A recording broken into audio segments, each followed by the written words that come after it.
Salut à tous, je suis ravie aujourd'hui de vous retrouver sur ma chaîne YouTube The Empowering Journey. Donc suite à ma première vidéo retraçant mon trip en voilier que j'ai fait il y a quelques mois maintenant, de Gold Coast dans le Queensland en Australie à Hobart en Tasmanie, j'ai eu pas mal de messages de personnes qui me demandaient un petit peu plus qui j'étais, mon histoire, pourquoi je voyageais, mes objectifs et pourquoi avoir créé cette chaîne YouTube. Donc j'ai décidé de faire cette vidéo de présentation pour vous parler un petit peu plus de qui se cache derrière The Empowering Journey.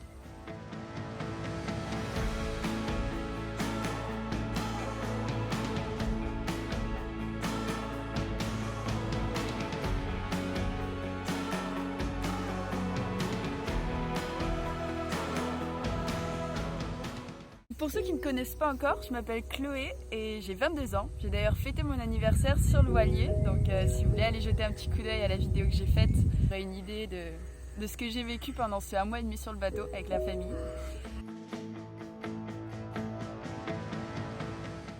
Après le lycée, j'ai fait 3 ans de STAPS, qui est une fac de sport, avec la spécialité activité physique adaptée santé. Et du coup, à la fin de ma licence, j'avais 3 choix. Celui de continuer en master, c'est un petit peu là où tout le monde m'attendait. Celui de travailler avec ma licence. Et la troisième option que je me suis offerte, c'était de partir voyager.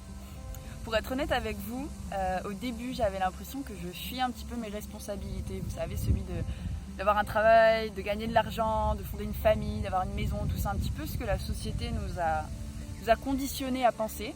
Et puis au final, au fur et à mesure des mois, j'ai fini par assumer le fait que j'étais partie pour une vraie raison qui était de me chercher moi-même, une vraie quête de sens, une quête de spiritualité un petit peu.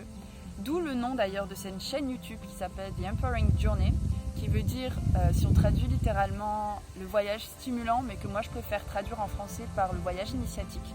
C'est vraiment ce que je suis en train de faire actuellement.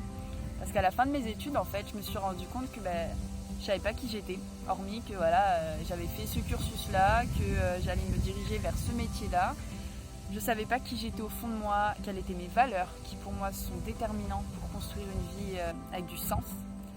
J'ai vraiment tout laissé de côté, ma famille, mes amis, mon appart, mon job étudiant que j'avais à l'époque. Pour la première fois de ma vie, le 7 novembre 2019, je suis partie avec mon sac à dos, un aller simple pour l'Australie, sans vraiment savoir quand est-ce que j'allais rentrer, ce qui allait se passer là-bas. Et je suis partie en me disant, tu t'offres une nouvelle vie. À cette époque-là, en fait, je savais pas tout le voyage intérieur que j'allais faire. Donc comme je vous ai dit, j'avais jamais voyagé toute seule. J'étais uniquement partie 4 jours à Dublin avec un pote et j'étais rentrée toute seule. Et c'est à ce moment-là où je me suis dit, il faut que tu voyages toute seule parce que ça va t'apporter bien plus que si tu voyages avec des gens.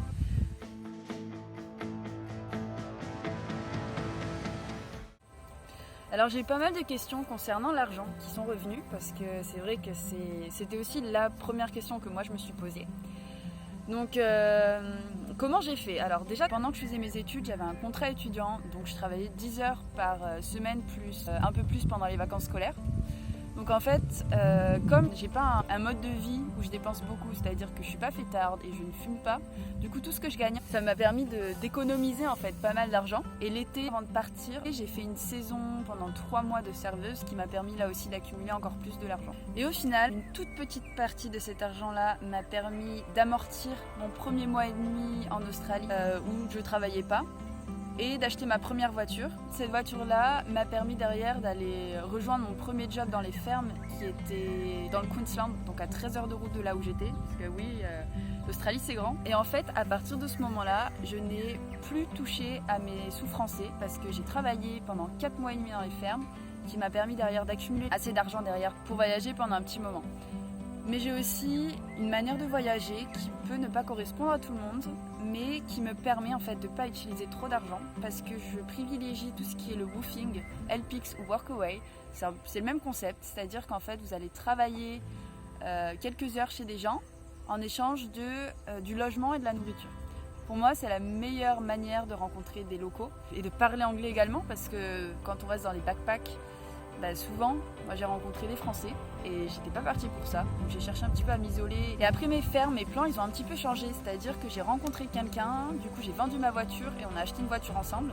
Et à ce moment-là, on a eu l'énorme opportunité de rester dans une maison d'un ami qu'on avait rencontré, un ami australien qu'on avait rencontré dans un Alpix avant. Il nous a hébergés dans sa maison où il n'habitait plus pendant 3 mois et demi, gratuitement. Et en plus, on faisait des travaux de rénovation dans sa maison et on a été payés pour ça. Donc encore une fois, merci Marc et Alicia parce que c'était une superbe rencontre humaine. Ils nous ont tellement donné à ce moment-là et je les en remercie énormément. Et après ça, on a décidé de reprendre notre voyage chacun de notre côté. Du coup, on a revendu la voiture. Donc forcément, j'ai récupéré tout l'argent de la voiture qu'on avait dépensé. Et derrière ça, moi j'ai trouvé directement mon bateau. Et là encore, j'ai eu l'immense opportunité de trouver déjà une superbe famille avec qui voyager. Et surtout, ils me faisaient payer uniquement la nourriture qui revenait à 140 $ par semaine, ce qui est absolument rien pour l'Australie. Merci Joe et Tina pour cette opportunité. Et donc là maintenant, ça fait 10 jours que je me suis trouvé un autre plan de ferme qui est de piquer des cerises à Castleford Bay, donc qui est à 1 heure au sud de Hobart. Et par l'intermédiaire d'un membre de la famille de Tina, j'ai eu l'occasion de trouver l'endroit où je suis actuellement. Donc c'est-à-dire que je suis hébergée par une Australienne qui habite à 10 minutes de là où je travaille, à pied, et qui m'héberge ici encore une fois gratuitement. Cette personne a voyagé quand elle était plus jeune et elle a été elle-même hébergée par des personnes. Donc aujourd'hui, elle a eu envie de rendre l'appareil. Donc je trouve ça juste énorme que des personnes comme ça te donnent sans attendre rien en retour. Et j'avais vraiment envie de faire une parenthèse sur l'argent parce que c'est souvent source de tabou. Et je me suis souvent heurtée à des personnes qui pensaient que ces personnes-là, en fait, qui nous offrent leur maison, qui nous offrent un lift pour aller quelque part, comme si on leur volait un petit peu leur argent. Et moi, ce que j'ai envie de répondre à ça, c'est que je pense que ce qui est vraiment au cœur de ces personnes-là, c'est pas l'argent, c'est vraiment la volonté de partager un moment avec quelqu'un et d'échanger des énergies. Et bien sûr, je donne en échange, alors je donne pas de l'argent parce que ces personnes-là ne sont pas en recherche d'argent et que même si tu leur donnes, en fait, elles te le rendront. Mais par contre, j'adore cuisiner, donc souvent, moi je vais faire les courses et je leur cuisine un bon petit plat ou tout simplement donner du temps aux gens, discuter avec eux, apporter en fait votre énergie, votre bonne humeur, tout ça, c'est bien plus important que l'argent et je vous le promets. Le dicton qui dit « le temps c'est de l'argent », moi j'ai envie de vous dire « donnez de votre temps et vous donnerez bien plus que de l'argent aux personnes ». Il m'aura fallu presque 1 an avant de démarrer cette chaîne YouTube parce qu'il m'aura fallu tout ce temps-là en fait pour intérioriser et vraiment mettre en pratique mes valeurs du voyage. C'est en arrivant en Australie où alors vous me direz c'est jamais trop tard pour s'en rendre compte, mais où j'ai pris conscience vraiment de l'impact environnemental de l'avion.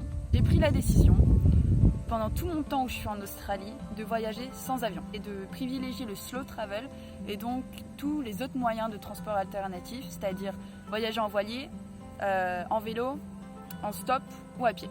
Mon autre objectif, ça aurait été de rejoindre la Nouvelle-Zélande, pareil, en bateau. Sauf qu'avec la situation actuelle, je ne sais absolument pas si ce sera possible. Donc, j'ai décidé de me focaliser pour l'instant sur l'Australie. Donc, à cause de la situation, je ne sais pas si peut-être dans 1 an ou dans quelques mois, je devrais rentrer en France et prendre l'avion. Ce sera pour moi, j'espère, le dernier avion que je prendrai ou du moins vraiment limiter un maximum. Pour moi, quand mes valeurs étaient au clair, ça a été tout naturel de me dire que j'avais envie de vous emmener avec moi dans mon sac à dos et de partager un petit peu mes aventures, mes rencontres, non seulement pour vous permettre de voyager avec moi depuis chez vous, ou pourquoi pas de créer un déclic pour vous permettre derrière de vous lancer dans votre propre voyage. J'espère que vous en aurez appris un petit peu plus sur moi et que j'aurai répondu à vos éventuelles questions. Si vous en avez d'autres, n'hésitez pas à poster un commentaire, je me ferai vraiment un plaisir d'y répondre.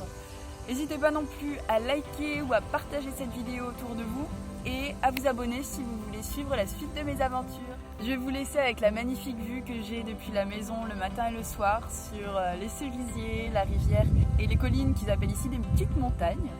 J'adore. Ciao ciao!